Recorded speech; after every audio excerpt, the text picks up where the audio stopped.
di Kompas TV.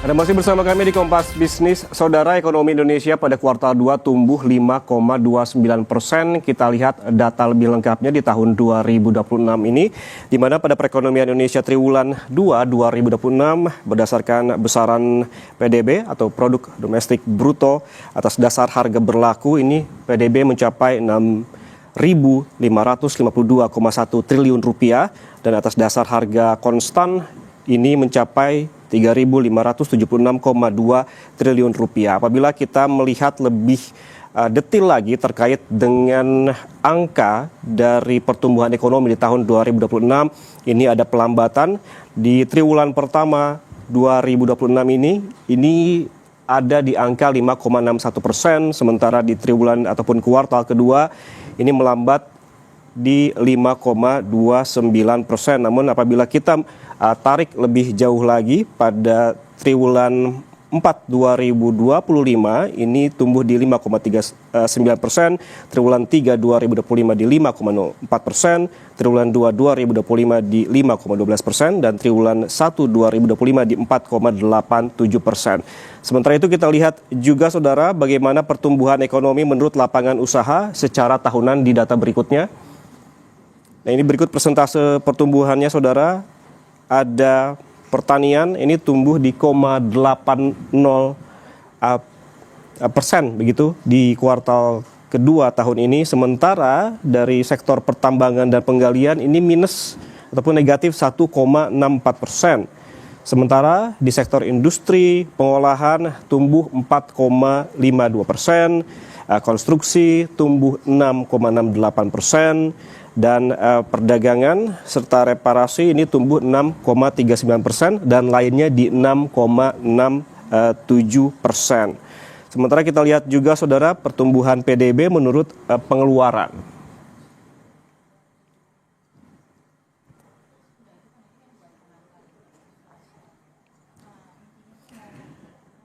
Nah, dari sisi konsumsi rumah tangga ini tumbuh 5,06%, ini masih di angka yang sama begitu. Kemudian ada juga konsumsi LNPRT ini di angka 6,93%, dan yang paling mendominasi pertumbuhan ekonomi menurut pengeluaran ada di konsumsi pemerintah sebesar 15,97%. Sementara pembentukan modal tetap bruto di angka 6,87% dan ekspor 4,13% serta impor tumbuh 8,82%. Kalau kita melihat dari sisi ekonomi Indonesia di triwulan 2 2026 yang tumbuh sebesar 5,29% dibandingkan tahun lalu, ini dari sisi produksi, lapangan usaha, pengadaan listrik dan gas ini mengalami pertumbuhan tertinggi sebesar 10,81%, sementara dari sisi pengeluaran komponen, pengeluaran konsumsi pemerintah mencatat pertumbuhan tertinggi sebesar 15,97%. Saudara, selain itu ada juga kalau kita melihat dari daerah pada triwulan ini juga kelompok provinsi di Pulau Jawa mendominasi struktur dan kinerja ekonomi Indonesia dengan kontribusi sebesar 56,47% dan mencatat pertumbuhan sebesar 5,65%.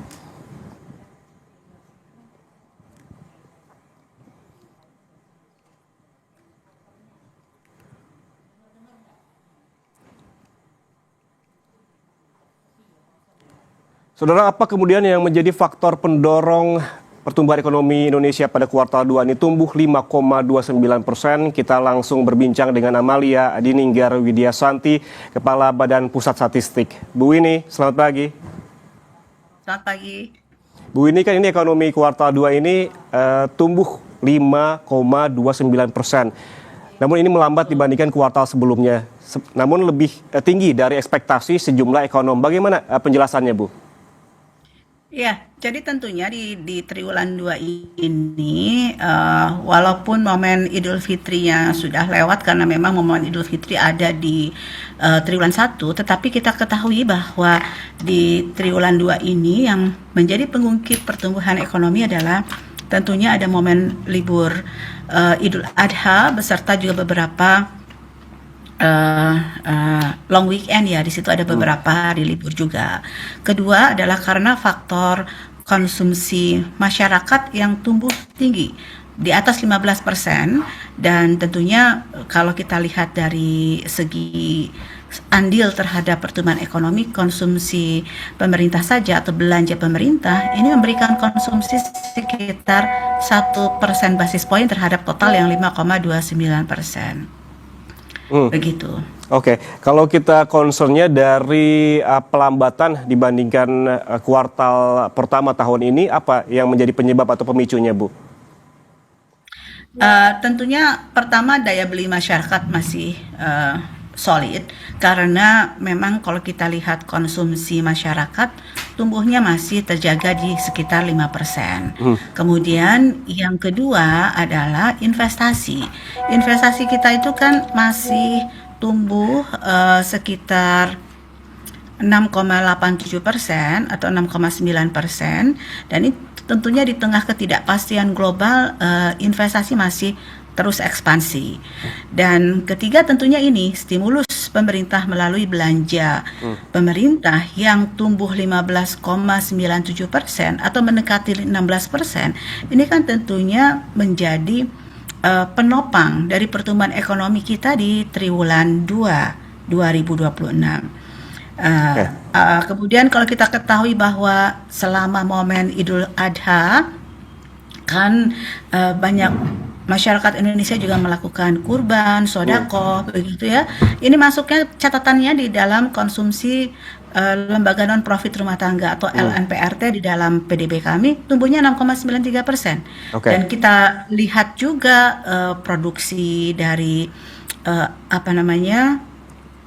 jumlah hewan kurban yang di triwulan 2 itu meningkat sekitar kalau domba itu hampir 18% lebih, kalau kemudian kambing juga tumbuh tinggi dan sapi sekitar 5,6-5,7%. Jadi artinya proses ataupun aktivitas Idul Adha yang juga ditengarai dengan maraknya pemotongan hewan kurban ini terlihat lebih tinggi daripada tahun lalu. Berarti momentum ataupun event Idul Adha ini cukup membantu di pertumbuhan ekonomi di kuartal kedua ini ya, Bu ya. Dan juga tadi Bu sempat menyinggung terkait dengan investasi dan juga stimulus yang memang masih mendorong pertumbuhan ekonomi. Namun kita bahas lebih jauh nanti terkait dengan investasi. Yang pertanyaan selanjutnya, Bu, ini adalah dari lapangan usaha. Industri mana saja sih yang memberikan kontribusi terbesar pada kuartal 2 ini? Ya, jadi memang kalau kita lihat pertumbuhan industri pengolahan di triwulan 2 kalau kita bandingkan dengan triwulan 1 ini relatif melambat karena tumbuhnya di bawah 5%, yaitu 4,52%. Kemudian kalau kita perhatikan juga di industri pengolahan ini kan kita bisa breakdown ya, jenis industri apa saja sebenarnya yang memang memberikan kontribusi terhadap pertumbuhan industri manufaktur. Pertama adalah tentunya industri logam dasar. Karena kalau kita lihat industri logam dasar ini kan tumbuh pesat karena memang masih adanya ekspansi proses produksi untuk industri hilirisasi berbasis tambang, misalnya nikel, bauksit dan sebagainya. Kemudian yang kedua adalah industri makanan minuman. Industri makanan minuman ini unik karena dia share-nya paling besar dan juga tumbuhnya juga cukup solid, cukup tinggi. Dan berikutnya adalah industri tekstil. Kemudian yang ketiga adalah industri alat angkut, lagi tumbuh sekitar 6%. Dan juga yang kelima adalah industri kimia dan farmasi. Oke, Bu, ini tadi Anda sempat menyinggung sedikit terkait dengan stimulus pemerintah begitu yang memang menjadi faktor pendorong dari pertumbuhan ekonomi di kuartal 2 ini. Stimulus pemerintah melalui penyerapan konsumsi lewat gaji ke-13 ASN dan juga selain itu ada juga program MBG. Ini sebetulnya seberapa besar datanya berkontribusi ke pertumbuhan ekonomi kuartal 2 ini, Bu? Ya, jadi stimulus pemerintah ini kan untuk triwulan 2 macam-macam ya, Mas. Jadi pertama untuk mendorong konsumsi rumah tangga, gaji ke-13 digulirkan oleh pemerintah di bulan Juni. Bahkan di awal Juni, di mana di awal Juni ini artinya kan masuk ke dalam triwulan 2. Kedua adalah ini apa namanya? Insentif-insentif lain seperti diskon tiket, diskon tiket pesawat, kereta api, dan beberapa juga stimulus pemerintah. Itu pertama ada 2 jalurnya. Pertama adalah untuk menjaga daya beli masyarakat, memastikan konsumsi masyarakat tetap solid. Yang kedua adalah jalurnya terhadap pertumbuhan ekonomi adalah realisasi belanja pemerintah yang kelihatannya memang di triwulan 2 ini jauh lebih tinggi dibandingkan dengan triwulan 2 2025. Artinya ini terlihat bahwa percepatan belanja pemerintah sejak awal tahun itu kita rasakan dan kita lihat dari perhitungan PDB kami yang untuk konsumsi pemerintah tersebut. Artinya kalau tumbuhnya tinggi itu berarti terjadi percepatan realisasi belanja pemerintah yang biasanya tertumpuk di akhir tahun. Kalau yang tahun ini sejak 2026 pemerintah komitmen untuk mempercepat realisasi belanja pemerintah sejak awal tahun, dan ini tercermin di dalam PDB kita di sisi pengeluaran. Oke, berarti kalau kita breakdown lebih detail terkait dengan program MBG, seberapa besar kontribusinya seperti apa, Bu, terhadap pertumbuhan ekonomi? Iya, itu kan campur-campur ya. Jadi ada, maksud saya berbagai program pemerintah sudah kami hitung di dalam perhitungan PDB kami. Tidak hanya MBG, tetapi juga seperti program 3 juta rumah, kemudian pembangunan sekolah rakyat dan juga pembangunan